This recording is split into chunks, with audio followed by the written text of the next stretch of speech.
आणि एक धक्कादायक बातमी, श्रद्धा वालकर हत्याकांडाची पुनरावृत्ती झालेली आहे। बंगळुरूत महिलेच्या मृतदेहाचे तब्बल 30 तुकडे सापडलेले आहेत। मृतदेहाचे तुकडे तुकडे करून फ्रीजमध्ये ठेवण्यात आले होते। 4 ते 5 दिवसांआधी हत्या झाल्याचा संशय पोलिसांनी यावेळी व्यक्त केलेला आहे। या संदर्भात अधिक माहिती देत आहेत आमचे प्रतिनिधी महेश बागल। महेश, धक्कादायक प्रकार समोर आलेला आहे। श्रद्धा वालकरची जी केस होती त्याचीच पुनरावृत्ती झाली आहे। बंगळुरूमध्ये नेमकं काय घडलंय?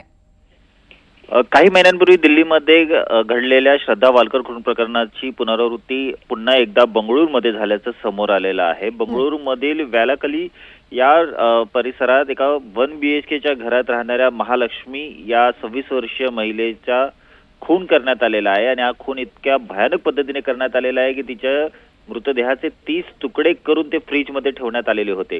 जवळपास 3 ते 4 दिवस तिच्या शरीराचे तुकडे हे त्या फ्रीजमध्ये पडून होते आणि त्यानंतर या घरातून दुर्गंधी येत असल्यामुळे शेजारच्या लोकांनी पोलिसांना याची माहिती दिली। पोलीस घटनास्थळी पोहोचले त्यावेळेस त्यांना पाहायला मिळालं की 165 लिटरच्या क्षमतेचा असलेल्या एका फ्रीजच्या फ्रीझरमध्ये काही तुकडे ठेवण्यात आलेले होते। तर पोलिसांनी या संदर्भात तपास केला असता सदरची महालक्ष्मी नावाची ही महिला त्या ठिकाणी राहत होती। तिचं लग्न झालेलं होतं पण गेल्या काही महिन्यांपासून ती पतीपासून विभक्त राहत होती।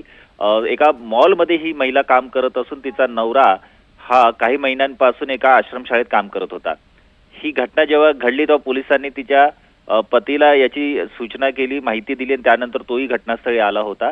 आणि आतापर्यंत केलेल्या प्राथमिक तपासात पोलिसांना आढळून आलेलं आहे की कुठल्या तिसऱ्याच माणसाकडून हा खून झालेला असावा असा कयास पोलिसांनी लावलेला आहे।